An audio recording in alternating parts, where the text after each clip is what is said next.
Right. Welcome, everyone, back after 2 weeks to another Third Apron podcast. I'm your host, Yossi Goslin, NBA salary cap analyst. Joining me, as usual, Sam Quinn from CBS Sports. And I just got back from Vegas. I brought my podcast equipment. I brought everything just in case. We do end up getting to do a show. And a lot of stuff happened. Actually, Sam, a lot of stuff didn't happen. I think maybe like 3 big things happened while I was gone during Summer League. And, we could kind of count the main things like, Lillard, Smart, Chris Paul, the buyout of Beal, which was, we already covered that, anticipatorily, if that's the right word, covered that because we kind of had a feeling that was coming. So I think I think good thing we got that covered. But I was in Vegas for 8 days, and I just want to talk about that a little bit. Usually when I go to Vegas, it's just like 2, 3, 4 nights because I'm only there just to, show my face, say hi to people I already know, meet a couple new people. But this time I had a bigger obligation. I helped out with Sports Business Classroom, and I was a little bit a part of that last year, but just for a couple days. And now this time I was there for a whole week, and I was kind of worried about how I'd make it, but it actually not only did I hang pretty well, I kind of got more energized as the program went on, despite that dry heat. In the beginning, it's mostly like just basic instructing, but then as the program went on, we got busier and busier. Students got more into their projects. So then I got busier. At the same time, it's a second half of Summer League. So if you're not familiar, like usually it's a lot busier the first half. And I've only been for the first half, and I only could kind of imagine what the second half would be like. And it was kind of dead. So I had no one to really see it. So I was basically, we're all just working. And it was just a great experience working with all these kids, all these students, all these young people that want to get into sports, and the ones especially that wanted to learn the salary cap. It was awesome. And I'm jealous. As somebody who's known about SBC for a long time, there was a point in my life before I had a job in this field where I thought about should I go as a student? That didn't end up happening, but I'm jealous of you as getting to teach there. Sounds like it was a blast. Yeah. And shout out to Eric Pincus running the program. He did an awesome job. And Bobby Marks as well for inviting me to be a part of the salary cap program. Keith Smith, just awesome awesome colleague. Us 3, we did the actual instructing and kind of did our panels talking about the cap, which was just, it's pretty cool to be able to just kind of, talk about what you love. Yeah. And that was awesome, but also just getting to know a lot of the students, helping them on their projects. So Keith and I, there's a mock trade deadline at the end of the program where students are assigned to teams, and it's throughout the whole week, it's a process where they have to, they got to sign their teams, and they have to make a plan, and then they actually do the trades, and then they have to justify them in a presentation. It's really cool. And Keith and I were basically the trade machine. We were processing everything, making sure that everything worked out. So a really, really awesome experience, just all us cap nerds getting together to do this. And it was just a lot of fun, and we'll be back if they have us. Yeah, it sounds like a blast. Maybe next year I'll join you. I did not go out to Vegas. I had a newborn niece while Summer League was going on. So that's where I've been. That's why I haven't been doing as much basketball stuff. But yeah, maybe next year I'll join you because it sounds like a blast. Yeah, no, it's definitely more energizing as the week went on for me, where just, the more I got into this stuff, it was awesome. And yeah, hopefully you'll be back there. A lot of people were asking about you, Sam. A lot of people really having some nice things to say about Third Apron, but also what you bring to it. And just yeah, you got to come out. There, people are there's a demand for Sam in Vegas. I'm In glad to the hear it because I'm sure you get these emails too. Like, of course, you hear from people in basketball asking, "Are you going?" Like whether it's media people or team people. The big one that I get a lot of are brands where some company is like, "Hey, Sam, like we're launching this product. Like, come hang out with us and try it out and maybe write about it for CBS Sports." And I'm like, "No, I'm not going to write about your new weed gummy for CBS Sports." Oh, I don't get those emails. You You must don't be get more. those emails. You're more popular than me. Then I don't know. I think it's a company affiliation thing. I think they see the CBS and they're like, he's legit. He can help us sell weed. Oh well, Third Apron's got some time to get there. Then I guess. So let's talk about. Oh, where should we start?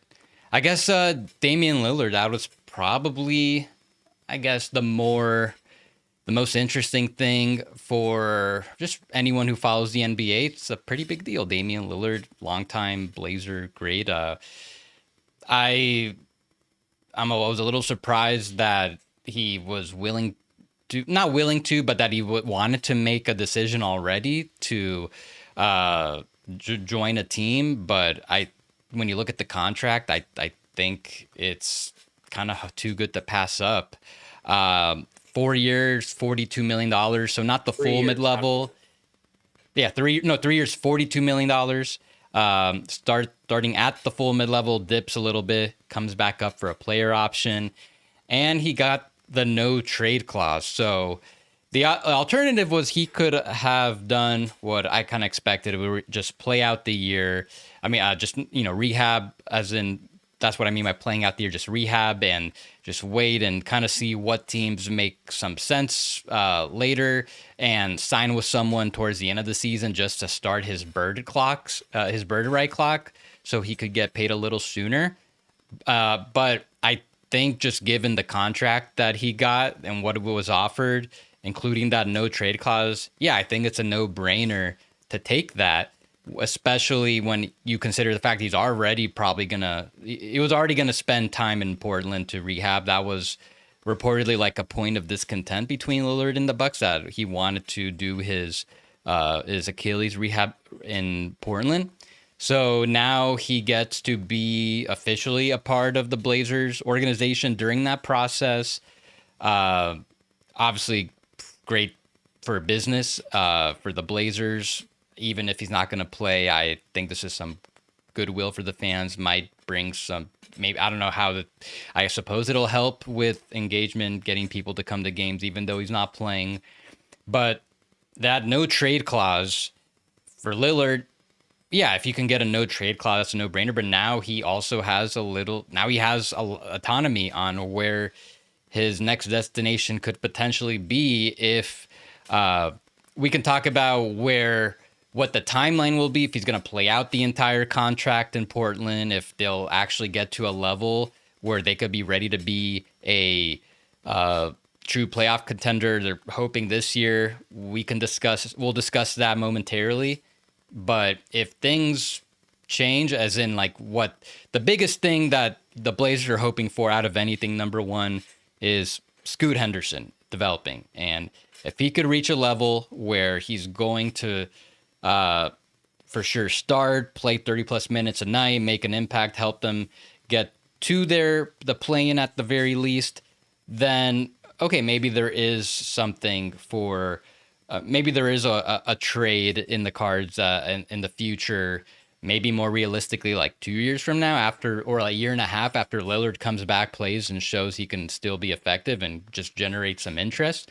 But with that no trade clause, he will have control over where that team is. But unlike Bradley Beal, he's only making the mid-level, so much, much easier. Plus only, I guess, presumably only 2 years left on his deal a year from now.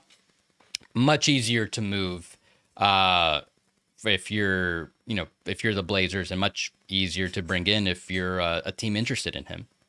Yeah, so we have a couple of housekeeping notes we got to hit. First of all, you mentioned the business interest of this.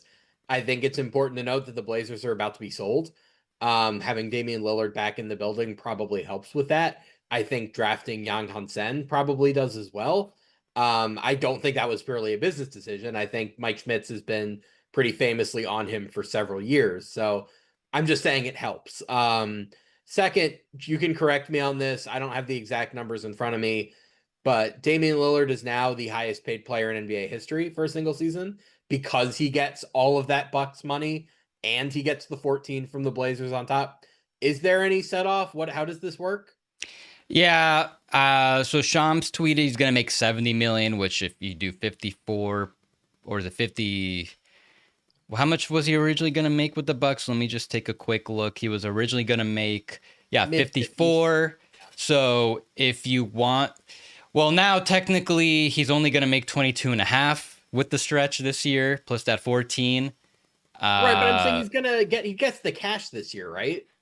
I've actually discussed this with several people over the week, and I completely didn't process that info, how that works. Because I know with Beal in particular, he was getting. I mean, yeah, I'm not sure, but if he does get all the cash, yeah, I think with the set off, it's like 66 million. So, just in comparison, Steph Curry this year is going to be the highest paid, have the highest salary in NBA history at 59.6 million. Damian Lillard, assuming, if you want to do that 54 plus 14 minus the set off, it'd be like closer to 66 million, but without playing a single game this year. So I'll tell you what, even if he doesn't make the cash, he will earn more money for services rendered this season than any player has ever earned for a single season. And I presume that will be true for next year as well, because he would have made more in Milwaukee. And I don't think Steph is going to cover enough ground in that window to top that. So it's pretty rare nowadays, given how quickly the cap rises, that somebody holds that title for like a consistent period. Oh, actually, what am I saying? Steph has been the highest paid player in the NBA now for like 8 straight years, right? Something like that. So somebody finally knocked Steph off of his perch, which is kind of funny. It took a weird set of circumstances to get there, and somebody was going to do it soon anyway. But somebody is finally earning more than Steph. But now let's talk about the basketball of it. And the first thing that comes to mind for me, because I'm a cap nerd and I'm not like an emotional feel good guy, is they now have a lot of money devoted to old players. And I'm looking especially to that 27-28 season when they already had Jeremy Grant making, I think it's a flat 32.4 every year. Drew Holiday at 37 something. And now Lillard at around 14. They have like almost $90 million committed to 3 very old players in a season in which both Scoot Henderson and Shaden Sharp are going to be on market value contracts. I don't agree with that cap management. I would love it if they could get off of Jeremy Grant somehow. I am in no way, shape, or form endorsing a wave and stretch like so many other teams have done, but that's just a very expensive roster for a team that we don't really look at as championship contenders, at least yet. We'll see if Scoot or Shaden Sharp can get good enough to justify that cost. Have wondered, like you, if Lillard is going to finish out this entire contract in Portland. I sort of thought, like, as you'll recall, when we did the first Lillard podcast, July 1st, July 2nd, whatever, I actually said I thought I could see Damian Lillard going back to Portland.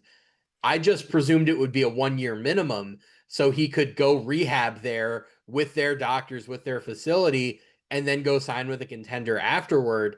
The money here was so considerable that I understand why he committed for 2, but with the possibility of the third. I have sort of wondered if what's really happening here is they're bringing in Lillard and they had a mechanism for paying him that nobody else did because they had the mid-level exception. Whereas if he had signed with another team, it presumably would have been for the minimum. Was this a mechanism to get Lillard paid before he inevitably goes to a contender in a year? I wouldn't be surprised if that's what happens. Obviously, with the no trade clause, he can ensure that if he is traded, it's to the team of his choosing. So I wouldn't be terribly surprised if that's how this ends. But for right now, I just kind of look at the Blazers and I go, I'm a little confused at what the long-term vision here is. I'd still have done this because the cost is so low that there's just not that much risk attached. I think he'll be a good mentor to Scoot and to Shaden. Having him and Holiday in there, like you've really emphasized culture, and I don't necessarily disagree with that. I think they paid a little bit too much for it, but I think having those guys in the building will be good for the young players. But the big question I also have now is Lillard willing to come off of the bench? Because given where they are as a team, I don't think it really makes sense for them to start Dame in his age 37 season when he comes back next year. Like, you're a team building around young guys. I don't know what that really accomplishes for you. They're kind of in that 40-45 win treadmill area right now. I think the way they're looking at this is maybe Scoot and Shaden get good enough in a short enough amount of time that one of them or both of them can be kind of the franchise players that take you up to that 50-55 win area. But if that's not the case, you still do have all of these Bucks picks, and one of those picks could maybe give you your franchise guy, and you rebuild from there. Having Lillard in his late 30s as a starter confuses me. Having him as a backup would make more sense. I look at Dwayne Wade and his return to Miami as kind of the model here, where he did come off of the bench, but he played around 25 minutes a game. I think that's probably what they should be hoping for Lillard, but we'll see. But that's my big question is like, what role do they envision for him, and how do they plan to manage these cap issues? I'll start with the salary stuff you mentioned. Yeah, Jeremy Grant and Holiday, they're at 32. They're both of them are going up. They'll keep going up. So I'm with you that I'm not critical of their process, but it is like a kind of, their process has confused me at times. Dating back to the original trade deadline 3 years ago when they traded like Norman Powell, Robert Covington, and I think the most valuable, mostly for cap flexibility. And then I think the most valuable player they got back was Keon Johnson. I don't think they got any picks back. And then they go ahead and use that flexibility to trade for Jeremy Grant, which came with a big contract. The expectation was coming with a big contract after. Never really prioritizing cap flexibility. Like when they finally traded Dame, they took back as much money as they could. And that's kind of still how it is. Like they will use up all their flexibility up until the tax line. They try to prioritize what they consider, good players that could be on valuable contract. But when you looking back, you can push back on that. We just saw Aiden get bought out, which now we see. Okay, the Aiden buyout is interesting. I don't think we talked about why I think that was more valuable than trading him, because like realistically, I don't think they were gonna save that much money in a trade without giving up an asset. And the maximum savings they can get in a 2-team trade is like $8.5 million. So they get, by him giving up $10 million, that's probably a little more real. Like it's probably more savings you're gonna get in an Aiden trade. So at that point, I think it's kind of reasonable to just, if you're the Blazers, take the buyout, and eat the dead money if he's willing to give up that much.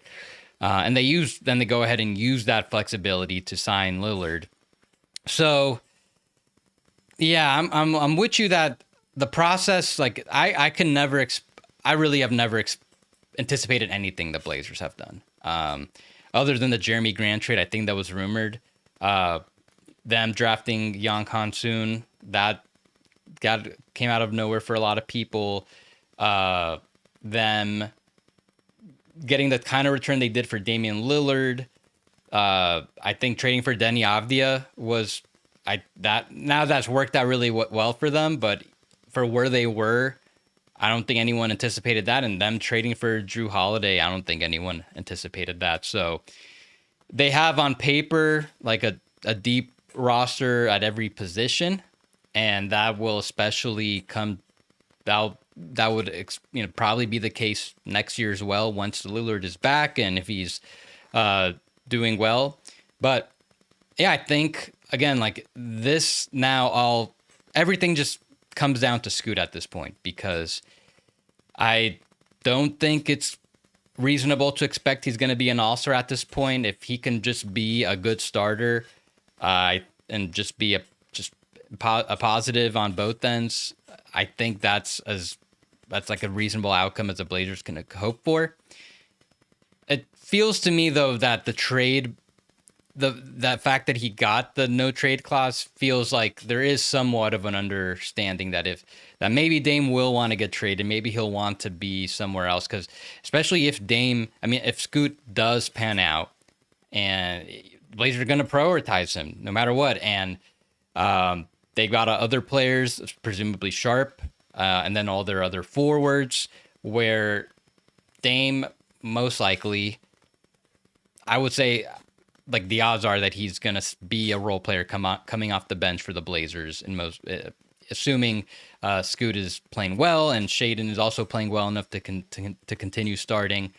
In which case, if Dame wants a trade, if he wants to go somewhere like some of the teams he discussed, there was reports that he met with Minnesota and Boston, which could make a lot of sense for him. I would imagine the Celtics would probably, the Blazers would probably grant that to him. So we will see. We will see what ends up happening. It just feels like the way things ended with Dame 2 years ago played a lot into this decision. We'll just, I think now all eyes are on Scoot though to see where this goes. One more Scoot point.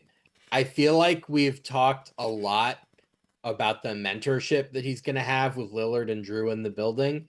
We have not talked that much. And when I say we, I mean the royal we is like all of us in basketball, about the actual basketball fit that he's walking into.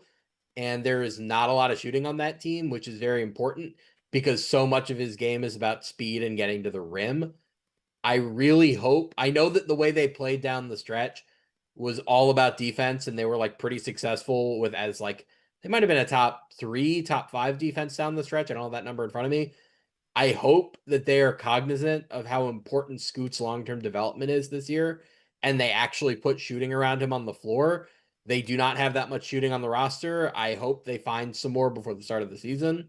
Like, I know Twitter doesn't like it when you suggest Laker trades with anybody, because they're always like, oh, why would any team trade that with the Lakers? Like, I thought the Dalton Connect related consolidation trades that people had thrown out, like Vincent and Connect for Thibault, or a version of that with Robert Williams and maybe Kleba or something, I thought that made a lot of sense for Portland because they just badly need a young shooter. So getting Connect would have made sense for them. There's just not a lot of shooting on that team.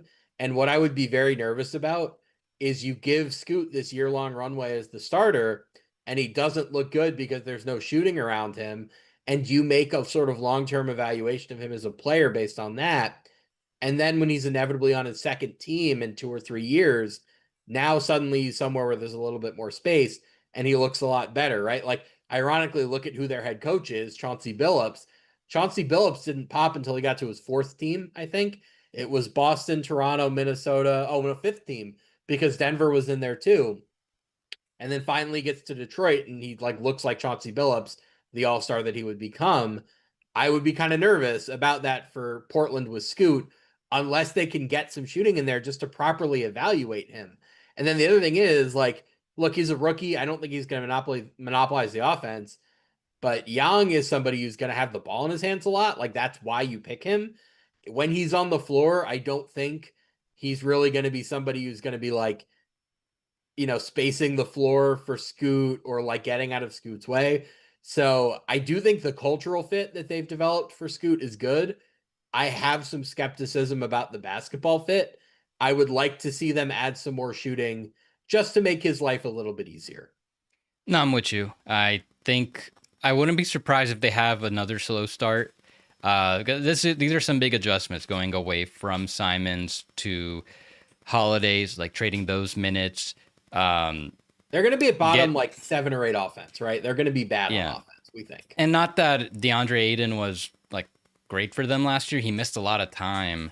But as far as their center rotation, it could, even as good as Young looked in summer league. That could also take some time for him to get comfortable. And I would have. I think the other big thing is who are they starting between Scoot and Drew slash Shaden, because I would anticipate they're gonna start Drew for now and have I'm already Scoot come mad. off. I think you're right, and I think that's a terrible idea. I mean, I don't know. I wouldn't be surprised if by the end of all this, maybe they start with Scoot, and then between Shaden and Scoot, they bench one of them for Holiday just because they want to start winning, and just keep that high level of defensive intensity. No, I'm with you though. They do need more shooting. I don't think Blake Wesley is going to replace what Simons did, unfortunately. No, the whole point of this season, like I know they're talking a big game about winning and they trade for Drew Holiday. The point of this season for their long-term outlook is figuring out if either Scoot Henderson or Shaden Sharp can be an all-star moving forward, right? Or like can be a foundational player for them. Nothing that happens on the court is all that important besides that. If they max out on winning now, maybe that's the difference between like getting the 8 seed and the 10 seed, given how good the West is. If you really are that focused on winning now that you don't maximize the opportunities for Scoot and Shaden, I just think that's organizational malpractice. And I think that's kind of what they're planning to do. So I just want to be on the record that I disagree with that. By all means, play Drew Holiday a lot of minutes, right? But like, I look at their like the youth that they've accumulated. I think Scoot and Shaden have to start because they're your long-term upside, and you have to figure out what you have with them. But then Tumani Kamara and Denny Avdia also need to start because they're just really good. Like they're too good to come off of the bench. So I would be planning to bring Drew off the bench. I don't know how Drew feels about that. I don't know that he will be thrilled about going from being a starter on a defending champion to being a reserve on a Western Conference play-in team. But you have to think about your long-term outlook, and doing this nonsense where like, oh, Scoot has to prove he belongs. He has to prove he deserves a starting slot. No, you can't do that. Like no more of that. You got to know what you have. I'm with you. I do think there's some incompatibility with the timelines right now, which was why I think a lot of people were so surprised with the Holiday trade. But I will say, I mean, has there been like a quote unquote grown up at guard in Scoot's time? Because I know they traded Lillard shortly after drafting Scoot. So if I understand bringing in two vets like Lillard, like Holiday, to put around Scoot and have Drew show him some things, maybe show him how to be a little bit a better defender, maybe teach him how to get over screens, and with Lillard, show him a little bit more how to be a lead guard and maybe shoot a little better. Like I understand the value in all that, but at the same time, do you really need both those guys for an entire year to be a veteran mentor to Scoot? I don't think that's quite necessary. No, so but like, remember, they didn't know Lillard was going to be available before they got Holiday, or when yeah. they got Holiday, they didn't know Lillard was going to be available. But in Holiday's case, there was some reporting that he wasn't thrilled about going to Portland, and there's already some wild rumors going on about, oh, can my team get Holiday? Is he going to get bought out? So I'm sure there clearly is some level of smoke to Holiday potentially not being long for Portland.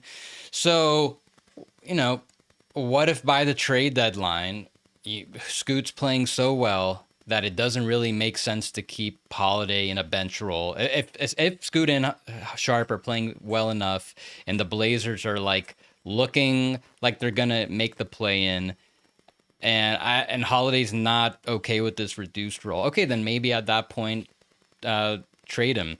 The veteranosity will have done its part, and at that point you can go your separate ways if needed. Okay, I'm so glad you brought this up. Drew Holiday is not getting bought out, right? We're gonna later in this episode talk about just some of the ways that the buyout market is shaping up and what's changed over the last few years. You don't trade for a player on a 3-year contract and then buy him out when the player you traded for him was on an expiring, right? If you were just hoping for cap relief, you would have just let Anthony Simons expire, or you would have bought him out too. You don't trade for Drew Holiday thinking, oh, we'll buy you out in a few months. No, that's not how it works, right? Like I've seen him linked to the Lakers, and it's like, okay, I guess that he is from LA. Like I see why you fans are doing this. That's not how the NBA works. He's not getting bought out. And if you trade for him, you're trading for him with 3 years left on his deal, which I don't think the Lakers, given the 2027 reporting we've heard, really that doesn't align. Frankly, I don't think anybody should trade for his contract with 3 years left. I didn't think Portland should either, but they did. And they did it because they wanted him. I'm not saying he's going to finish that contract in Portland, but this notion that like he's going to get bought out before the deadline and signed with a contender, absolutely not. That's not happening. How much like he has what 100 plus left on his contract? Like he's not giving up 30 million to become a free agent or 40 million or whatever. And the Blazers aren't dealing with that dead money. Like absolutely not. Like he might get traded, but if he does, I think it would probably like who would even be the team? Would Dallas revisit that? Because the Lakers aren't taking that contract. So I think the Drew getting bought out stuff is really, that's not happening. That's really over. That's just like people looking for engagement bait on Twitter. And then I just want to bring this up.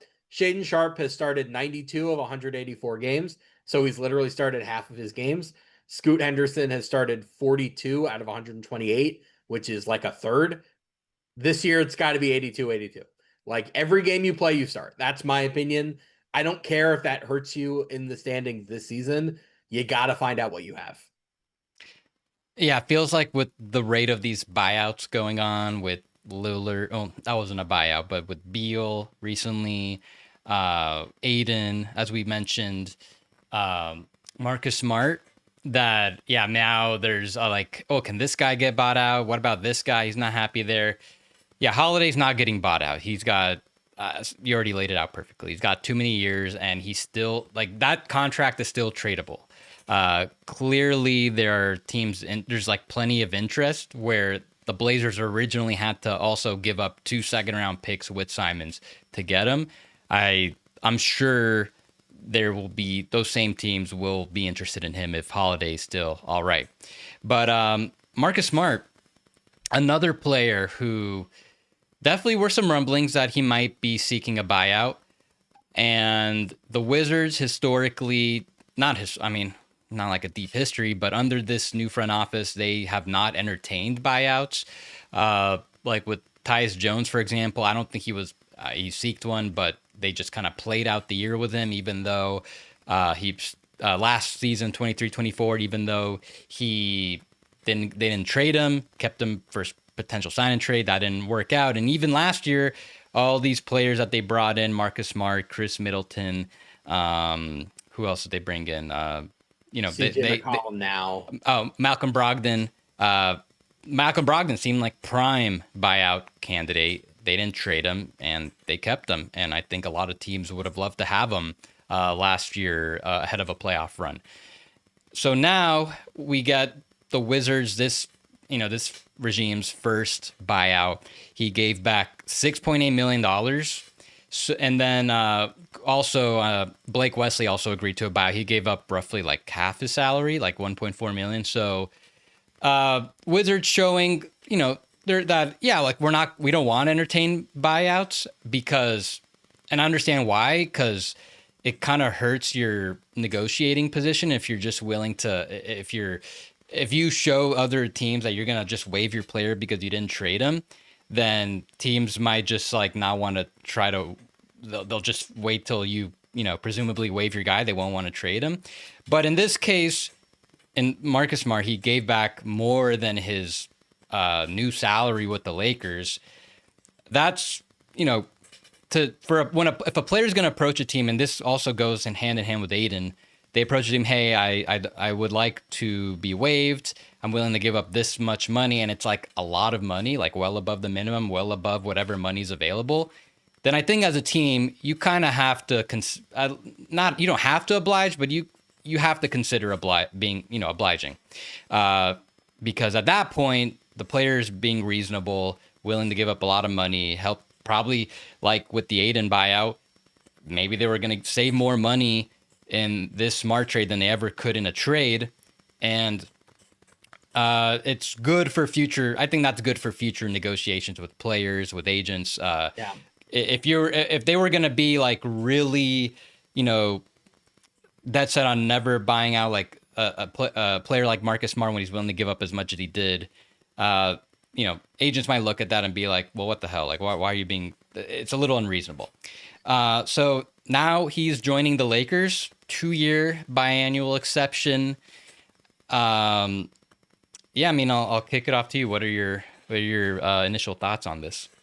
This is such a very Lakers move where instead of, well, I guess with Jake LaRavia, they did bring in like a younger upside guy, but so often they'll have these big holes on their roster and they'll fill them with like the guy in his 30s who would have been perfect 3 or 4 years ago.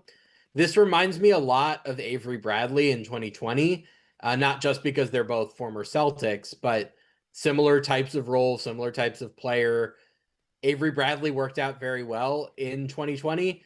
I don't know that the similar moves the Lakers have made in the past, whether it was bringing Avery Bradley back, whether it was Trevor Ariza, Spencer Dinwiddie on the buyout market. There were just a lot of them where they bring in the older guy to fill a role based on reputation that he's just not usually capable of filling anymore. I don't know if Marcus Smart is still capable of being like a starting level. And when I say starting level, I don't just mean player quality. I mean playing those minutes, right? Where you're going to play 28, 30 minutes a game as the primary defensive player on an offense-centric roster. I don't know if he can still do that. He's in his 30s now. He's played 54 games over the last 2 seasons. I know we've seen a lot of reports about how, oh, he was so unhappy to be in Memphis. Oh, he wasn't conditioned properly and now he's going to get in shape. I'm sorry, we hear that every time the Lakers sign anybody, right? Like that, we can't take that super seriously. So I would be a little bit nervous just given the size of the role that they're probably expecting him to fill. I also don't know that he can defend high level guards anymore.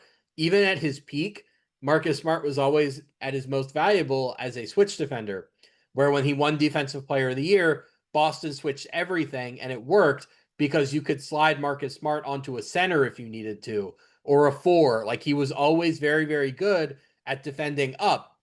But when they got to the finals, the Defensive Player of the Year tried to chase Stephen Curry around for 6 games and had no chance whatsoever. So I don't know you can look at Marcus Smart and say, like, he is our answer to Shea Gilgeous-Alexander. He's our answer to Stephen Curry. He's our answer to pick your star guard in the West. I think he's a very useful defender. I don't think he fixes their defense on his own. At 5.1 million, I think that's fine value in a vacuum. I just think they're probably expecting a little bit more out of him than they reasonably could. And if you just look at the way the Lakers have conducted this offseason, it's all been about low cost upside, right? We're going to bring in DeAndre Ayton for $8 million, and we think he can be a $30 million player for us because he once was for Phoenix.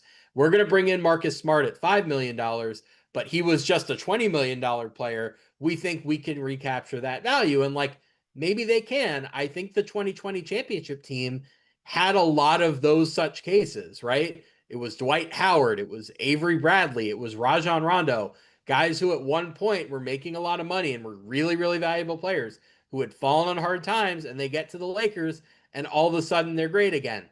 Maybe that'll be the case with Ayton and Smart. Maybe it won't. We'll see. I think the answer is probably somewhere in between. But I don't think it's really a sustainable way to build your roster because those guys also always have 1+1 deals. So if they're good, they just leave for more money. And if they're bad, they clog your books like all of the Laker minimums did last year, right? When they had Jackson Hayes and Christian Wood and Cam Reddish on these 1+1s, and they didn't leave. So the Lakers had no roster spots. Last offseason, they didn't add, I think, a single veteran the entire time. Or maybe they stole somebody in like September or October. I can't remember. But like, I just look at the Lakers right now and I don't feel like they learned their lesson with a lot of the ways that they build their roster. I have more to say, but I've been talking for a while, so I'm going to give you the floor back for a second. That's actually a really interesting point about the amount of player options that have been handed out in recent years. Yeah, I don't think a single one got declined. So Did Monk get a player option? Because he was a similar theory, I right? think that Where was it's a a straight former 1 year lottery deal. pick. They love their former lottery picks, right? Jackson Hayes, Yeah. Cam Reddish, Rui Hachimura, Mo Bamba. This is what the Lakers like to do. They prioritize talent, they don't prioritize fit. But then you have a situation like Malik Monk where you bring him in for the minimum and he's such a big win that you literally can't afford to bring him back. Yeah, I mean, there was not much they could have done unless they wanted to. Even if they gave him the tax mid level instead of Kendrick Nunn, I don't think they were keeping him. That would have No, that been was the wrong year. None was they signed Monk for the no, that minimum. was same year. Oh, Yeah, I because see Nunn what didn't you're saying. play. Yeah, no, you're right. You're right. Yeah. Yeah. I'm glad you brought up Avery Bradley because I also thought of him.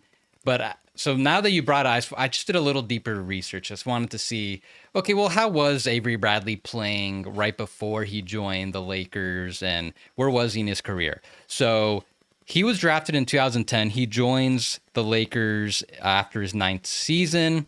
And yeah, he had been like on the decline a little bit. But I think what really got the Lakers on board with him, partially, he was traded to Memphis. And like in the second half of that season, he just had a really high usage, played really well, scored the ball a lot. Also, he was originally rep by Rob Pelinka, so that helped with it as well. Now, Marcus Smart, he is joining the Lakers after his 11th season. However, he is in 31 right now, and he'll be turning 32 in March. Do you know how old Avery Bradley is right now? He was a one and done, and he was a young one and done.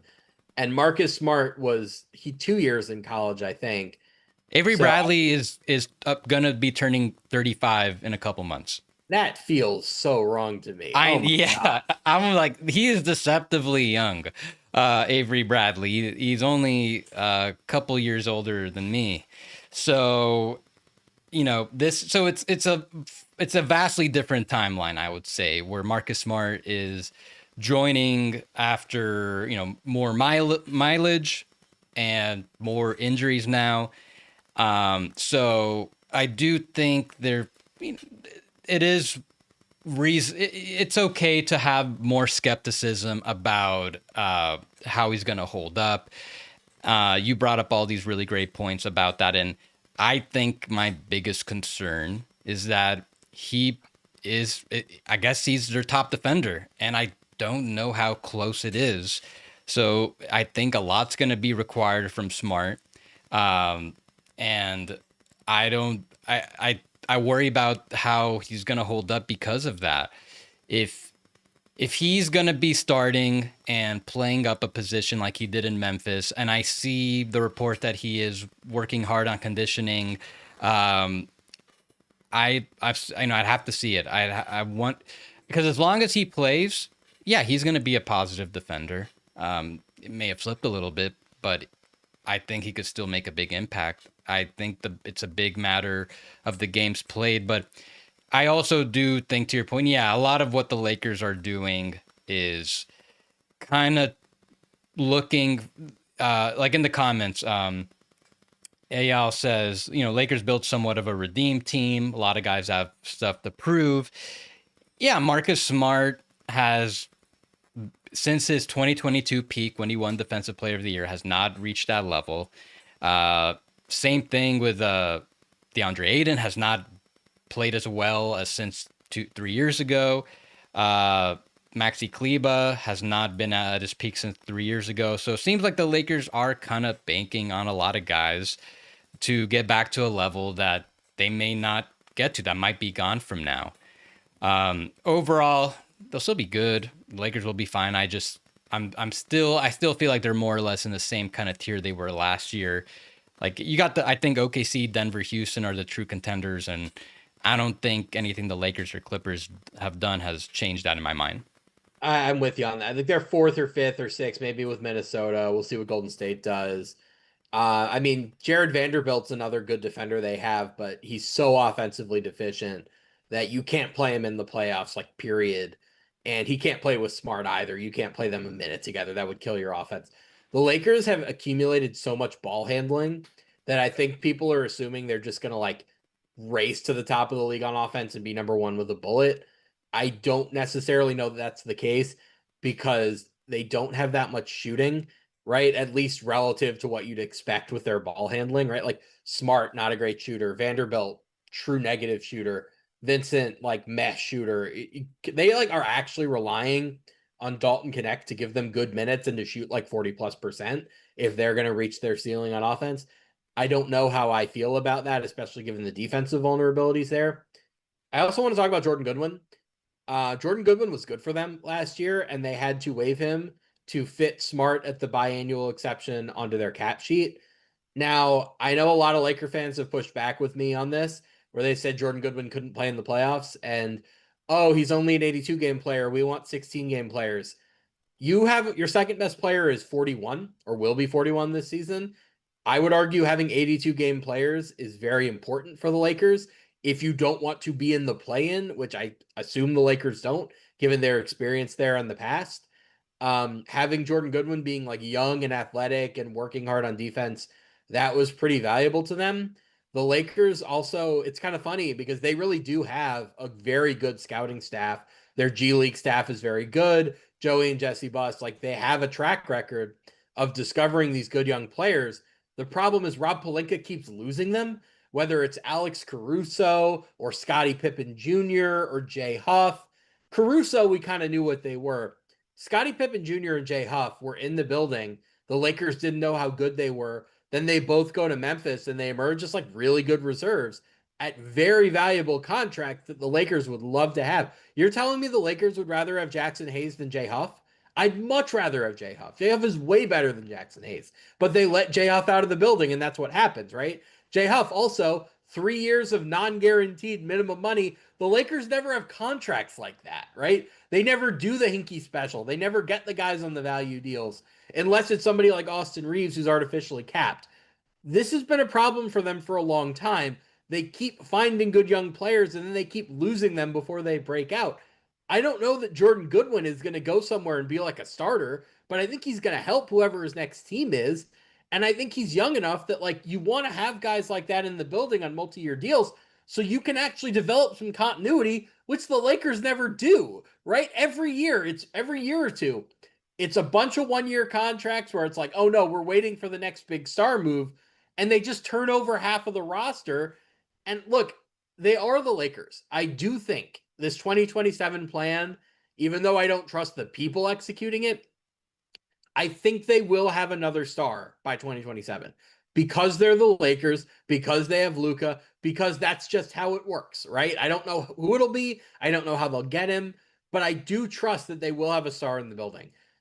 If it's Pelinka and the Ramby and Jeannie Buss making the decisions about how to surround those two stars, I don't feel super optimistic. If Mark Walters says, enough of this nonsense, I'm hiring a proper GM and we're going to operate like an actual smart modern NBA team, then I'll feel a lot better, right?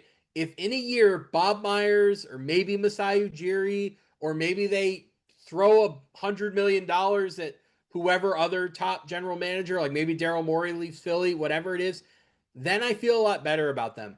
But the Lakers just consistently make mistakes on the margins that kind of render the upside of signings like Smart moot. If they could have made a consolidation trade to get Smart and not give up Goodwin, I'd feel a lot better. But like, I mostly just look at this and go, they took a swing this year that like could be the difference between making the second round and sneaking into the conference finals. But the upside is so condensed into 1 year because of the contract structure that you're not actually going to build continuity with it. You're not going to build something that can sustain itself. You're kind of just getting a little bit better, not quite getting to the championship tier that we expect anyway, and then either losing that guy in a year or getting stuck with a bad contract in a year. So like, I'm fine with the idea that like maybe Marcus Smart is better for the Lakers than he has been over the last few years. I just don't like the overall way in which the Lakers conduct themselves. I'm not as concerned that they had to waive Jordan Goodwin. I think he's good. He was one of their, like, they really needed him last year. But if everything works out, and they're not going to be fully healthy, so they could use him in the rotation. Bronny's I gonna don't have to know. play this year, as you bring this up, right? Those Jordan Goodwin minutes, Bronny James is going to have to play, and he looked better in summer league. I'll give him that. I don't know if he can shoot at an NBA level yet, and if he can't, nobody's gonna guard him. And the other thing is, he's gonna like other opposing players are gonna go at him just because of his name. That's something to watch. He's smaller. He projects as a decent defender for his size, but I don't think he's like at the level where like the name I compare him to a lot is Jamal Shed, where that is who you have to be as a smaller defensive guard. I don't think Bronny is there. They're relying on him now. He can't just be like shuttling between the G League and the NBA team now. He's not going to be in the opening night rotation, but when guys get hurt in the middle of the season, he's going to have to play. I just find it odd that I think there's more complaining about the Lakers waiving Jordan Goodwin as a result of the apron crunch they have than losing Dorian Finney-Smith in the process. They've rumored to have lost him and not adequately replacing him. Now I'll say this: there is a possibility Goodwin could return. This is just me speculating based on their cap situation, because they could make a small trade. It doesn't even need to be like a consolidation trade. Like, something I came up with is all you need to do is clear a little bit of apron space so you can then have enough to bring a 15th player. What if you do something like Gabe Vincent and a second round pick for Kyle Anderson? You get in a player who can actually help you in a position of need, and you save about $2 million. If Jordan Goodwin clears waivers, you could then re-sign him, give him a 1-year minimum. He makes more money. Lakers get a smaller cap hit, get a little bit more flexibility under the apron into the season. So, I don't know what's going on. He is still in waivers, I believe, as we discuss this. So we don't know if he'll clear. Actually, no, maybe he did clear waivers already. So maybe there is, assuming he did clear waivers, maybe there is some kind of understanding, hey, we're going to try to bring you back. Because if you're Jordan Goodwin, I think don't you want to be back with the Lakers if possible? Can I counter this, though? The Lakers did not have to rush to officially sign Marcus Smart. They didn't have to waive Goodwin in the first place. They could have just told Marcus, like, give us a couple weeks. We're in no rush. Like, training camp is months away. Just hang out, and we'll figure out the money of this so we can sign you without risking putting Goodwin on waivers. Like, that's all I'm saying. Well, that's why I'm wondering if maybe there's like a little bit of, not 5D, maybe like just some level of chess where they want to waive him anyways to get the lower cap hit, and just, have his agent, let teams know, hey, don't claim me. That this is counting on a lot. The Lakers actually getting a trade done. So we'll find out within. What's the guarantee structure on Kyle Anderson? Does he have any money guaranteed after this season? Nope. Kyle Anderson has a $9.7 million salary for next season. That is completely non-guaranteed. If needs to be waived before July. So that's just something I came up with where, like, as a basic 2-team trade, the main thing's the savings. And if I think a second round pick would probably be enough for the Jazz to do that deal. That's the, like, they don't need to do a 2-for-1. They could just do they just got to save some money in like a 1-for-1. Chris Paul.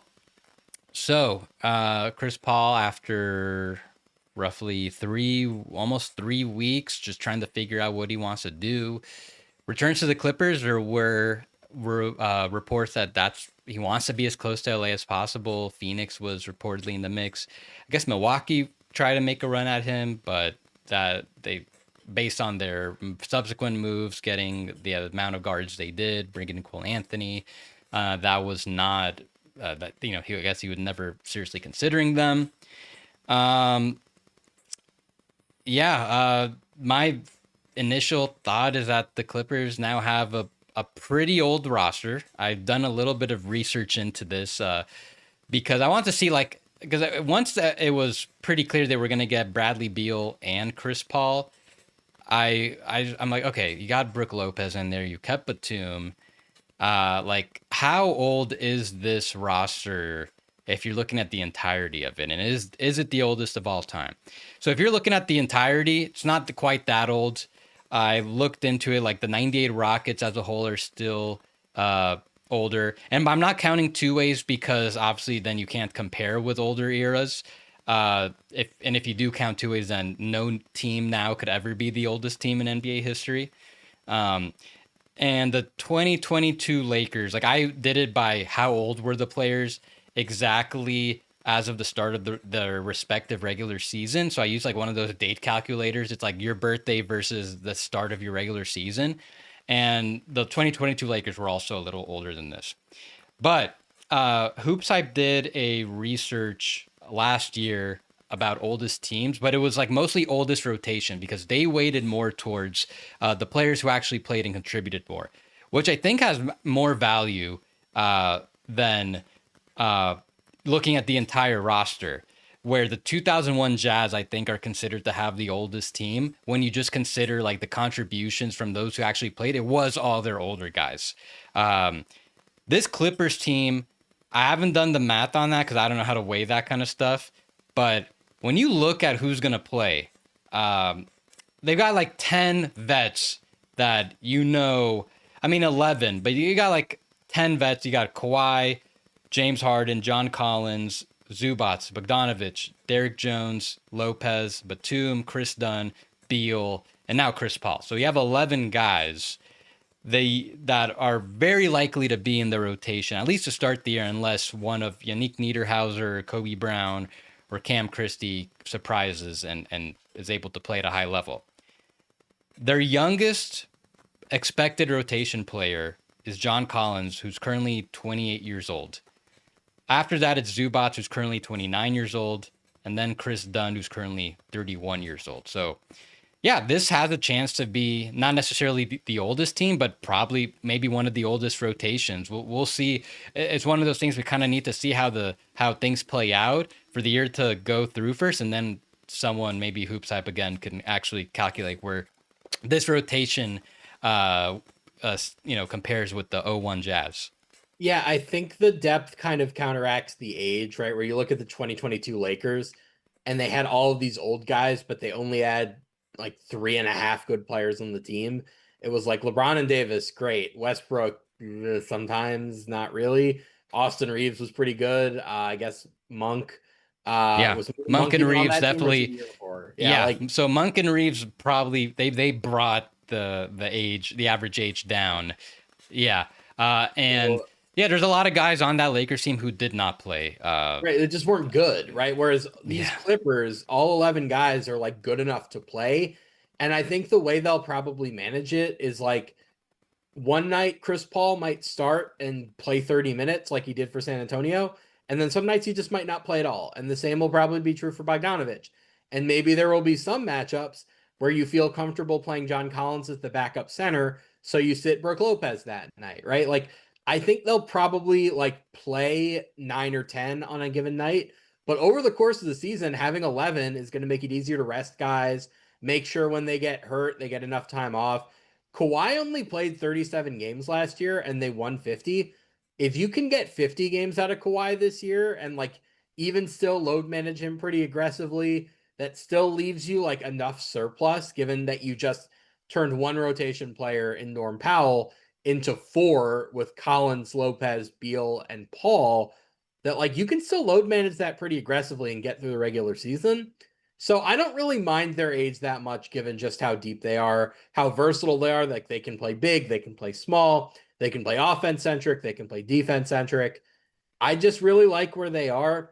They and the Lakers are kind of in the same boat where both of them are clearly looking ahead to stars. Both of them have maintained cap flexibility for the Clippers can get max space pretty easily in 26. It's a little bit harder for the Lakers, like they'd have to lose a lot. And then 27, they both obviously have the money. The Clippers slowly, year by year, regaining more and more control over their draft picks.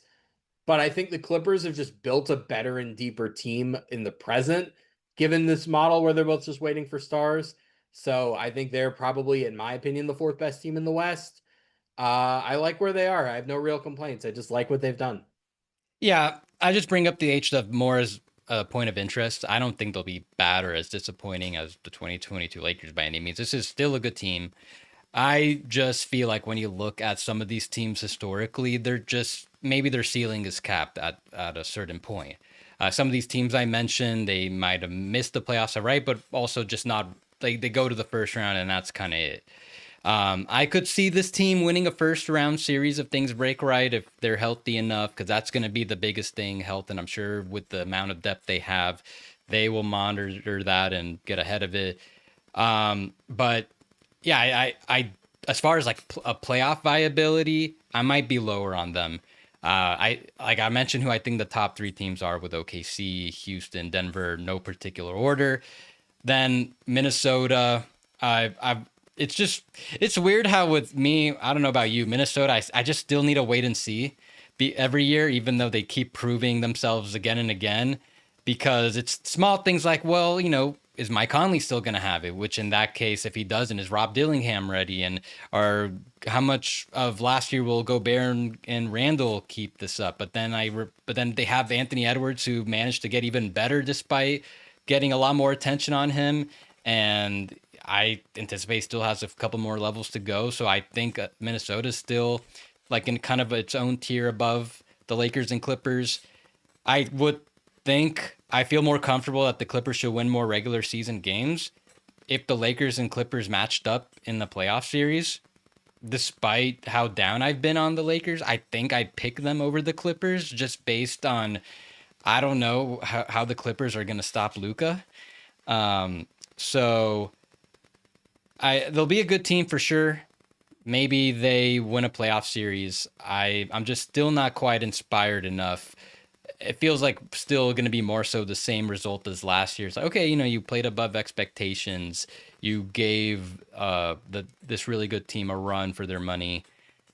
But where is this team really going? Which, as you mentioned, okay, they are trying to go somewhere, which is really has nothing to do with just about anybody on their roster. They are looking to get a star in free agency, and with all the moves they've done, they have positioned themselves to still have like 50 million in cap space after giving Bradley Beal his player option, which I wouldn't be surprised if he is a part of whatever the Clippers are doing, because they've been the buyout kings. They get all the top players who get bought out, and they pay them too. Like Reggie Jackson, Batum, they just pay these guys like as much as they can with the rights they have available to them.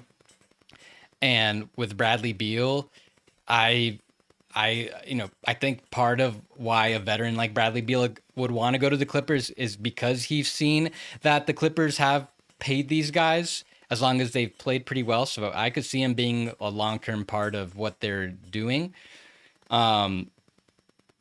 Should this just kind of become like a broader discussion on like where we think cap space is going? If it's actually going to come back, will any of these teams be successful in their plans? Okay, first of all, I would just want to touch on Minnesota really quickly. We really disagree about the Timberwolves. The Clippers won more games than them last year, and they got better. The Timberwolves got worse. They lost Alexander Walker. I know they've made back-to-back conference finals. Last year was fake. They played the Warriors without Curry. The Warriors were better than them. They got a really favorable matchup against the Lakers in the first round.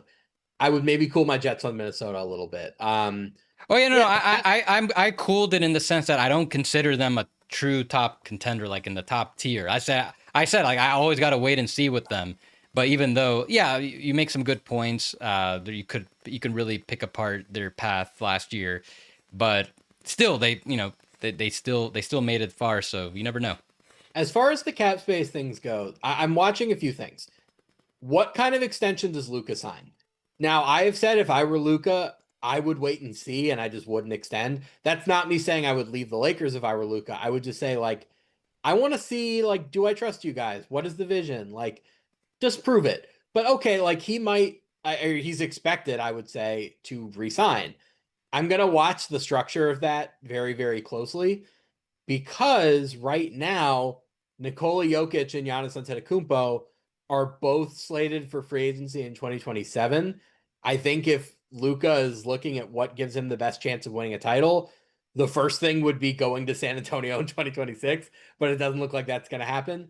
The second thing would be, do I sign a 1+1 extension, align my free agency with Giannis and Jokic, and then in 2027, me and one of them, or maybe both of them, I don't think that's probably financially feasible, find the ideal situation because there is going to be cap space out there. And if they signal that all three of them or two of them are going to become available, I do think a lot of cap space will be preserved. So I'm going to be watching Luka. I'm going to be watching Giannis in a year. He's not extension eligible yet, but we presume next summer the Bucks are going to offer him the max extension. We'll see how this season goes. But since neither of us are particularly bullish on the Bucks, I don't think we expect him to re-sign. So I'm watching those situations closely. I think Jokic ultimately probably does extend with Denver next offseason. I think him not extending this year was mostly just a financial thing. He can get more next year. But like, if I were Luka and if I were Giannis, I would be open to like, let's align our free agencies and see what happens, right? The thing with cap space, and we just went through this with 2026, is 2-3 years out, it looks really enticing, right? We looked at the class of 2026 free agency and we saw Luka and we saw Fox and we saw Jaren Jackson and we were like, whoa, that class looks so good. And then you get a year out and all of them have either been traded or extended or something. I'm not willing to declare cap space is back until we get to one summer before a cap space offseason. And there are still guys on the board who actually seemingly could move through free agency. Right now, we're just too early to say that, but I think the Lakers and the Clippers are both preserving this flexibility, thinking there is a chance that's the way that this plays out. I'm with you in the sense that it'll, yeah, it's been a while since we've seen teams align like this for a particular summer. So we'll see. Most likely it doesn't play out. If anything, it just kind of forces a trade like the Spurs did with De'Aaron Fox. So I think that's ideally the more realistic goal if you're any of these teams. Like, hey, look how much cap space we have, and just trying to convince the player early on to ask for a trade to their team. As far as shoot, I lost my. Oh, okay. I'm glad you brought up what you would do with Luka, because I had this idea. I was saying this to people at SBC, and they all thought, most of them pushed back on this. Yeah, if I'm Luka, I don't think I would extend either. I know that's been the trend. Secure your money now just in case things happen, but like, hypothetically, after what the Lakers gave up, even if the worst case scenario happens, like you tear your Achilles or something, hopefully, that doesn't happen. Like, what are the Lakers still going to do? Max it. 100%. Exactly. Yeah, Remember, exactly. Klay Thompson got the max after tearing his ACL in the finals. Kevin Durant that same summer tore his Achilles, got the max. There is no injury short of paralysis that would cost Luka Doncic the max, whether it's from the Lakers or somebody else. I am totally with you on this. I'm not saying leave the Lakers. I want to be as clear about that as possible. I am saying keep your options open in case you're not satisfied with the way that the Lakers are building. And like, by the way, I hate to be this guy. I'm not saying, oh, the Lakers will never win a championship with Luka. I'm not saying that at all. What I am saying is that Oklahoma City will be favored to win the West for the foreseeable future. And when Oklahoma City is done, San Antonio will presumably grab the baton. I would not want to be committing to any team long-term until I feel very, very confident that they are going to be able to compete with Oklahoma City and San Antonio. I'm not saying the Lakers can't. I just want to be clear about that. What I am saying is right now, they don't have the pieces in place to be able to comfortably say, yeah, we'll be able to compete with the Thunder and the Spurs. If they get those pieces in the next year or two, great, re-sign then. I just wouldn't be willing to make that commitment yet, especially since we don't know what the front office structure is going to look like. How much power is Mark Walter really going to have to reshape this organization? Because if he runs the Lakers like the Dodgers, awesome. I feel great about that. If Jeannie is more than just a ceremonial governor and she's actually going to exert power over the way that the organization operates, if Pelinka is going to stay in place, if they're not going to beef up the behind the scenes staff, then I start to get a little bit more queasy. He's been there for 6 months. I don't know why he should have any loyalty to them yet, right? Like, earn it. That's all I'm saying. Earn it. Yeah, no, and that was what I was going to get to. Forget about like the basketball stuff. Forget about the fact that he can put a lot of pressure on the Lakers by just doing a bunch of 1+1s. And I, that's exactly the point. Like, he's only been there for 6 months. It was pretty abrupt. And yes, the vibes are great right now, but let's give it like a full year. See how things go. See if this is really where you want to be, and if playing with a particular star matters to you, keep the option open in case you might need to position yourself to go elsewhere to meet with that guy. Yeah, no, I just think it's like it's pretty fast. It's all too fast. And if the Lakers get it seems like the Lakers will get the extension, which is great. I mean, that's all the reporting seems to indicate. But I'm with you. It's just, if he doesn't sign the extension, he's still gonna get automaxed. The Lakers, they cannot afford to lose Luka at all. They traded Anthony Davis, which, when people say, "Oh, this trade, the team got more picks than the Mavs got for Luka," I mean, Anthony Davis is worth a lot of first round picks, and if he were to get traded this year, I think we would see that. And now they're only left with like one other pick. They're leveraged right now. They cannot afford to lose Luka, and I would think, like, if Luka actually went that route, he'll probably still resign with the Lakers. Like, just keep it like a 1+1, or at least wait to see like if you actually get the roster you want. Some risks are players have been very risk averse. If anyone should take this type of risk, it's a top 5 player like Luka, especially with the type of shape it seems like he's getting into. Just to lay this out as simply as possible, I think we both think there are 3 viable extension options for Luka. The 1+1 is the way he aligns his free agency with Giannis and Jokic. The 2+1 is how he gets to 10 years of service and can then re-sign at 35%. And the 3+1 is how he just maximizes his earnings in the short term. So those are the 3 viable options. I think 2+1 is probably the likeliest. But if I were him and I was dead set on extending, it would be a 1+1.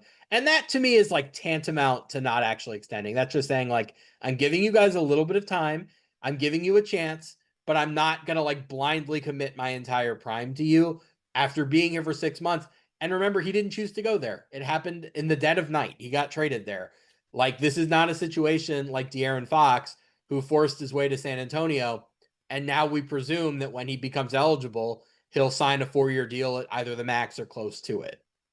Yep. No, I'm with you there. Last thing. So we talked about Damian Lillard getting waived and stretched. We sort of talked about the possibility of Bradley Beal getting waived and stretched, 3 weeks ago, a month ago, anticipating that might happen, what that would do for the Suns. So the Suns, they do a lot of things right now for the short term. They get under the aprons, the tax, they open up the full mid-level. They are free from all of those restrictions for team building. They can now aggregate players. They could increase their payroll in a trade.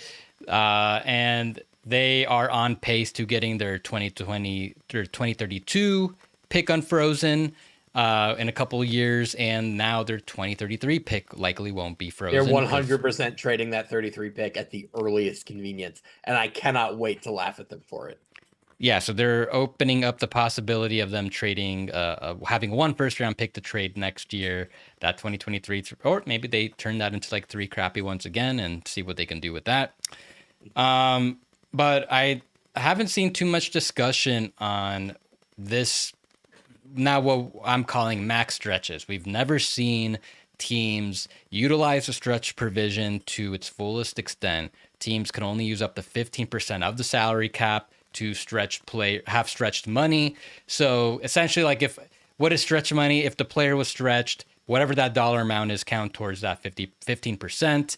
The Suns already had some money on their books that was stretched. So that's why Bradley Beal needed to agree to give up as much money as he did so he could then fit as stretched money exactly to that 15% max. The Bucks basically did the same thing with Lillard and Vasilije Micic's buyout. And I wrote about this a little bit on Third Apron on Substack, where, well, what does this mean? Is this something that we're going to see a trend more now of? And I don't think it's going to be something that teams just look at and say, I'm just going to stretch my guy because he's a bad contract. I think this was more a result of a couple things. One, several mistakes, particularly trading multiple first round picks, and then with whatever picks you have, not quite hitting on them.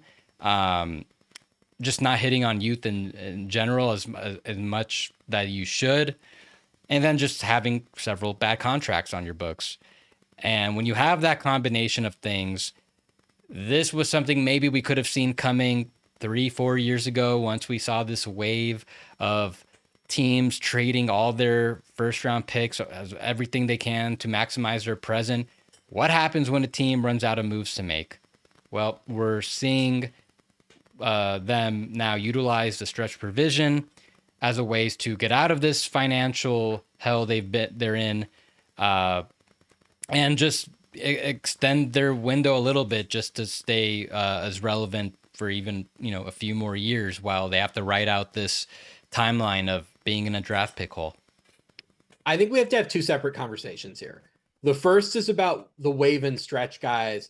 And then the second, and I think the more pertinent longer term conversation, is about the standard buyout guys, your DeAndre Aytons, your Marcus Smarts, guys like that. I don't think the wave and stretch guys, I don't think that's going to become a trend where we see one of those like every year. Could I see more of them? Sure. Like the next name that kind of comes to mind for me on that front. Could we see Philly do that with Paul George in a year? Maybe. We'll see how their year goes. We'll see how his year goes, if it's even worth it to them. I think those were kind of unicorns, right? Where Milwaukee is so desperate to convince Giannis to stay that they felt they had to do something that was probably irresponsible in the long term. How many such similar situations are we going to see? I think more often we're just going to see teams like trade their version of Giannis rather than doing that. Phoenix is its own wormhole of nightmares, right? Like they were all the way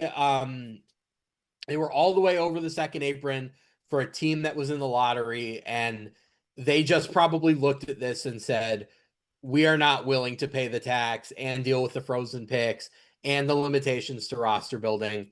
So we're just like, we'll deal with it later. I don't think those are going to become too common, especially now that teams have seen how Phoenix and Milwaukee have had to deal with this. Like I now think that like teams see the what's the word term I'm looking for? The pothole ahead, and they're going to steer clear of it. I do wonder if we're going to see a lot more of the buyouts like DeAndre Ayton and like Marcus Smart, where I think in the past, bad teams would just keep veterans on expiring deals under the logic that they could then trade them at the deadline, right?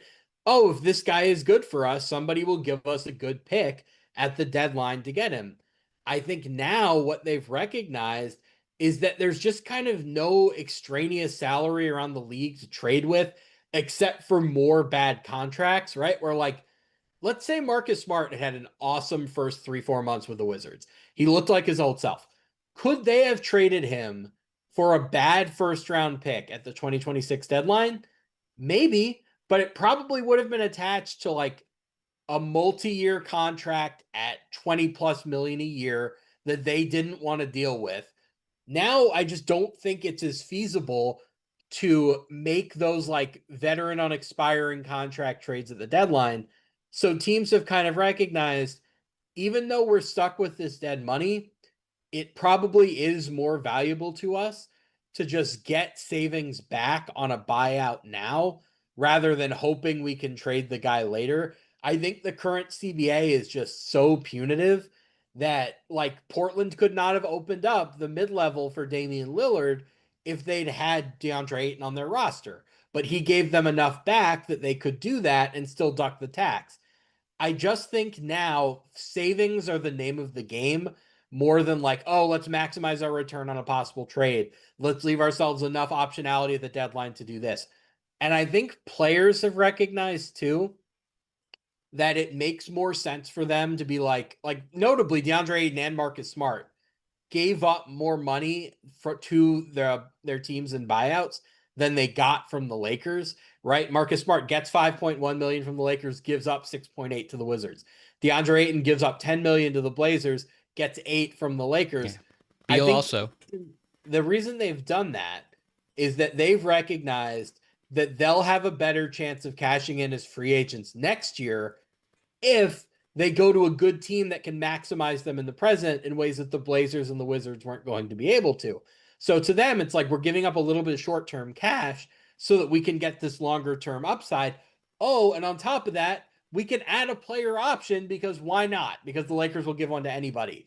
So in the truth, even if they've given up some short-term salary, there are other ways that they can give themselves long-term upside to do that. And you mentioned this earlier with Marcus Smart. Do not underrate the agent reputation portion of this, right? Like I just one team that has a really good reputation with agents for similar reasons to this is the Thunder, right? Like you wouldn't think, oh, agents want to get their guys to Oklahoma City, but they got Chris Paul to the team he wanted to go to. They got Al Horford to the team he wanted to go to. The Thunder are known as being very player friendly in this regard. I think teams want to have that reputation. It makes them easier to bring guys in, especially when you're talking about undrafted free agents, the second round of the draft, two-way guys, et cetera, et cetera. So I do think we're now seeing conditions that are much more favorable to like the rank and file buyout for the non-max guy. Yeah, it seems like there's like this new precursor to free agency where if a player is going to be an expiring contract, but he makes a lot of money, and when you look around the league, there isn't that much money. Like, I don't know who really was going to trade for, I'll say DeAndre Ayton as an example, who's making $35 million. Nobody was. There was no matching salary for him. Like we've conceived of a Kleba, Vincent, Connect type trade for Ayton, but maybe the Lakers just couldn't. It just the money was too much for Ayton. And I'm sure the agency kind of got a wind that there's really not much trade interest. So I think this is maybe more like agents now kind of like understanding the market and where it's heading and realizing that my guy's not going to get traded or to a good opportunity. That's number one. Like, will he get traded, and will he get traded to the right place? Unlikely those two things happen together. So now it's like agents are kind of, for their role players that are becoming expiring contracts, already kind of have to work extra harder to see who wants the player and if they could get them at above the minimum now, because the last thing you probably want to do is get your player bought out and go straight to a minimum, which mostly happens after the trade deadline. I think this was really good job by especially Ayton and Smart's agents to, I would assume they approached the team on this and took the initiative to get this done ahead of time and get their players to, I guess the Lakers in particular, I think they're pretty good situations for them. Like the only other, like maybe the Mark Smart could have gone to the Warriors, but they probably weren't going to pay him because their whole situation is in flux. Suns, I don't know. I think the Lakers are kind of a better situation for Smart. As far as the stretch stuff, again, like as you basically explain, this is mostly like the standard buyouts are a way for the player to get to a better situation for the long term, where the stretch is, okay, like the team has a certain financial goal and we need to do this to achieve it. I stated all the Suns' goals. The Bucks did it so they can get cap space.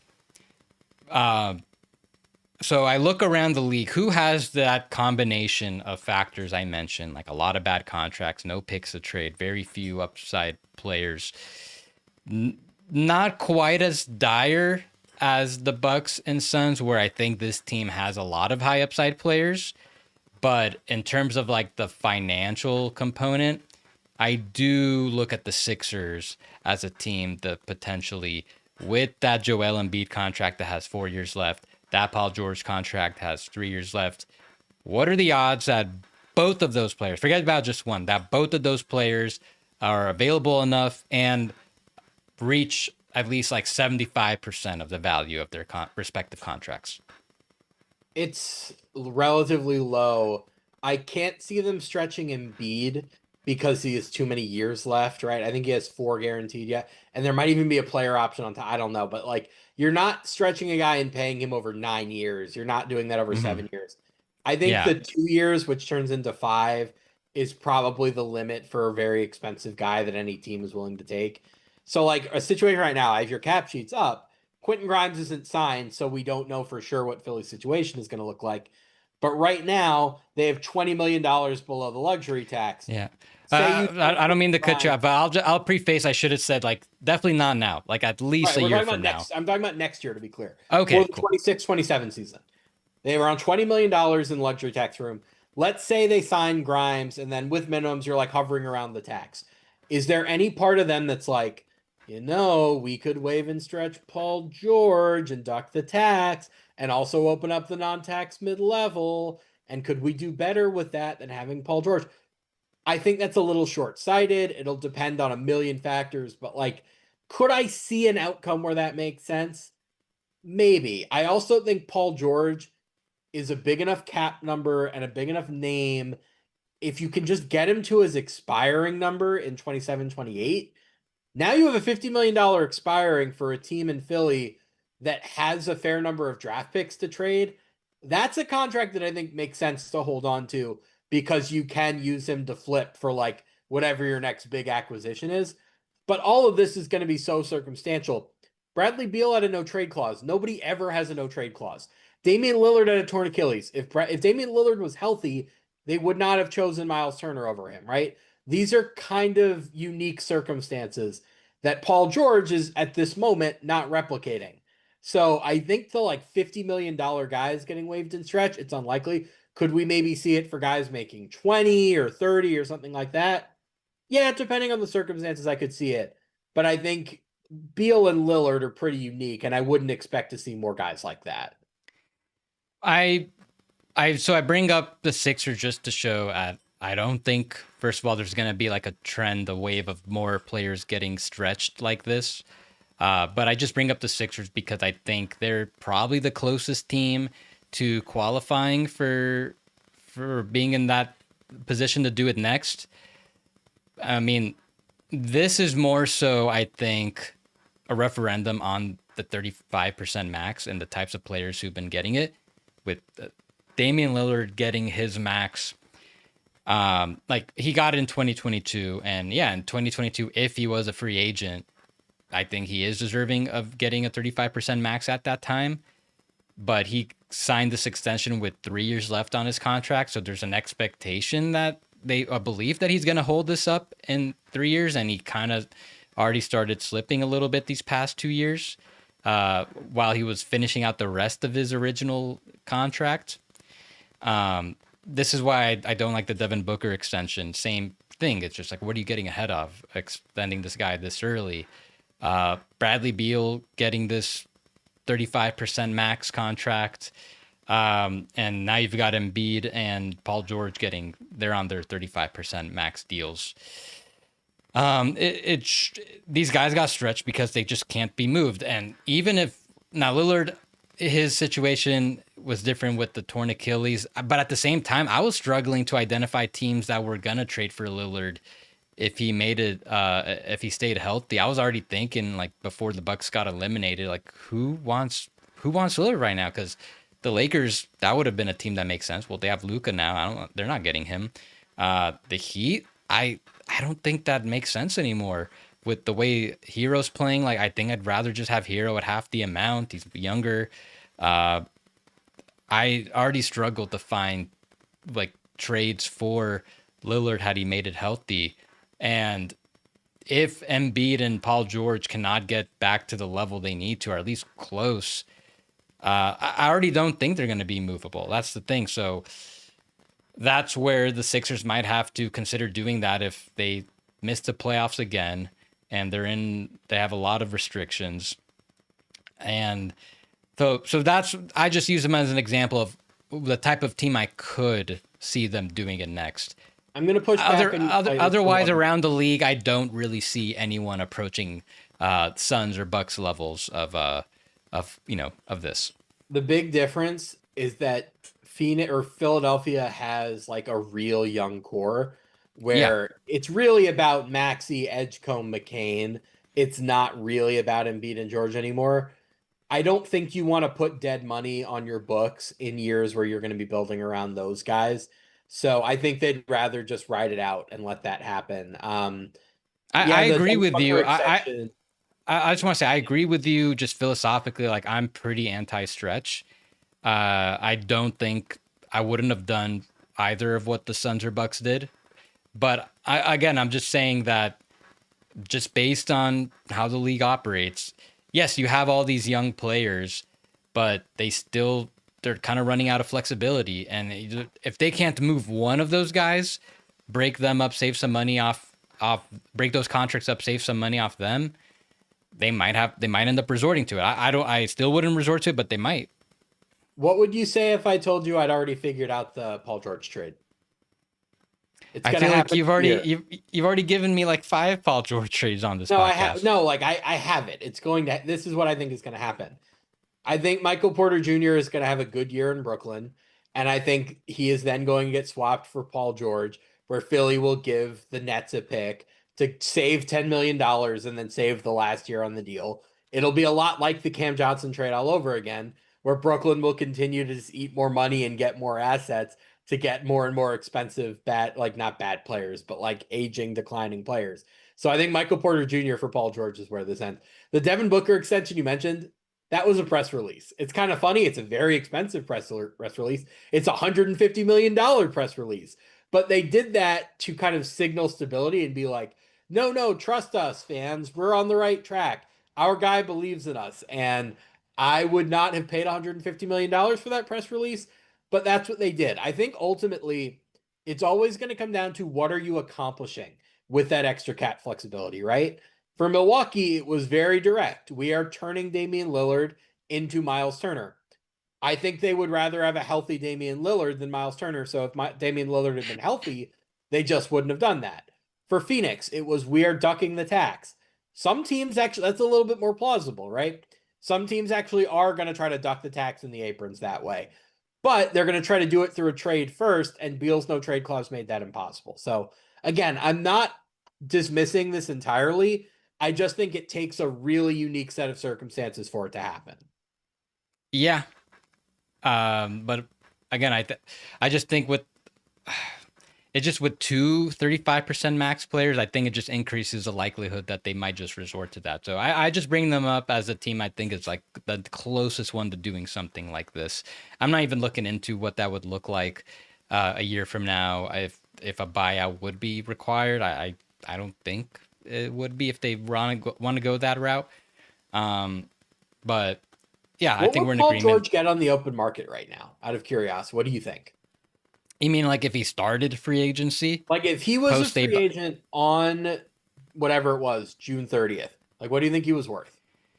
But do you mean like, let's say like he finished his contract or got a buyout? I need a specific. I'm saying like just magical scenario here. Like say instead of signing a 4-year max with Philly, he'd signed a 1-year max and he was just a free agent. What do you think he would be worth? I think he's worth like something in the 30s. But I don't think he'd even get less. That. Yeah, I'd go a little bit less. But like, again, I think there's generally going to be like teams paying $50 million for, let's say, a $25 million player. It's obviously bad. You don't want to be in that situation. But there's a difference between paying $25 or $30 million or paying $50 million for a player worth 25 or 30 million versus paying 50 for Damian Lillard, who you're getting zero value out of, because he's not going to be healthy enough to play. That's just the difference Yeah. that will play out.